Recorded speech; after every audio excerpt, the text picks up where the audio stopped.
விஜயகாந்த் பற்றி பேசணும்னு சொன்னால் எவ்வளோ இருக்குது. முக்கியமாக அவருடைய அந்த நட்புக்கு இலக்கணம் விஜயகாந்த்.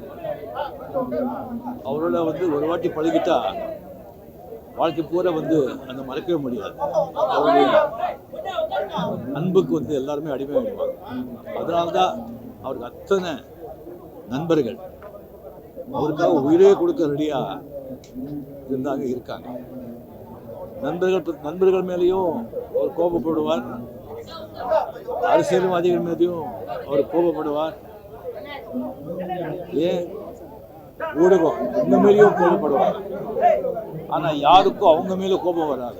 ஏன்னு சொன்னால் இந்த விஜயகாந்த் அவருடைய கோபத்துக்கு பின்னால் ஒரு நியாயமான காரணம் இருக்கும், சுயநலம் இருக்காது, ஒரு அன்பு இருக்கும். அவர் ஒரு தைரியத்துக்கும் வீரத்துக்கும் இலக்கமானவர். அவர்கிட்ட பழகினவருக்கு எல்லாருக்குமே அவரை பற்றி சொல்றதுக்கு எவ்வளவோ நினைவுகள் இருக்கும். எனக்கு எவ்வளவோ இருக்காது. ஒரு ரெண்டு முக்கியமானது, எனக்கு உடம்பு ரொம்ப சரியில்லாமல் ராமச்சந்திரா மெடிக்கல் ஹாஸ்பிட்டலில் நான் சுயநலம் இல்லாமல் அங்கே இருக்கும்போது நிறைய பேர், மீடியா, ரசிகர்கள், மக்கள் எல்லாருமே அங்கே ரொம்ப தொந்தரவாக இருந்தது. கண்ட்ரோலே பண்ண முடியல. அப்போ விஜயகாந்த் அங்கே ஒரு 5 நிமிஷத்தில் அது என்ன பண்ணாரோ தெரியாது, எல்லாரையும் அங்கிருந்து சொல்லி கிளியர் பண்ணி வீட்டில் என் ரூம் பக்கத்துலேயே எங்கள் ரூம் போடுங்க, யார் வராங்க பார்க்கலாம், நான் பார்த்துக்கிறேன் அண்ணன்னு சொன்னாங்க. அது குடும்பத்தால்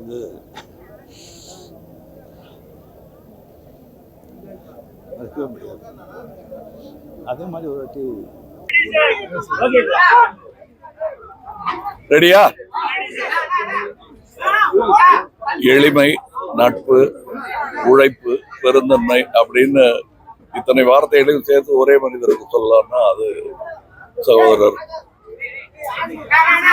இவருக்கு மட்டும்தான் பொருந்தும்.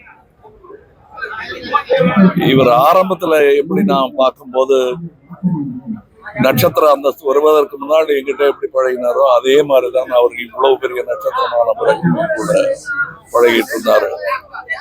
இவர்கிட்ட எனக்கு பிடிச்சது என்னன்னா, இவர்கிட்ட எந்த அளவு பணிவு இருக்கோ அந்த அளவு நியாயமான கோபமும் வரும். அந்த கோபத்தின் ரசிகன் நான். அதனால்தான் அவர் மக்கள் பணிக்கே வந்தார்னு நான் நம்புறேன்.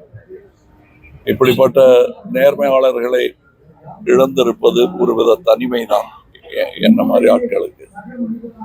பட் இந்த மாதிரி ஆட்கள் இவருடைய ரசிகர்கள் கூடாமல் இருந்து இன்னும் நிறைய பேர் உருவாகி இருப்பாங்கிற நம்பிக்கையுடன் நான் செல்கிறேன். நல்ல நண்பருக்கு விடை கொடுத்துவிட்டு நான் செல்கிறேன். வணக்கம்.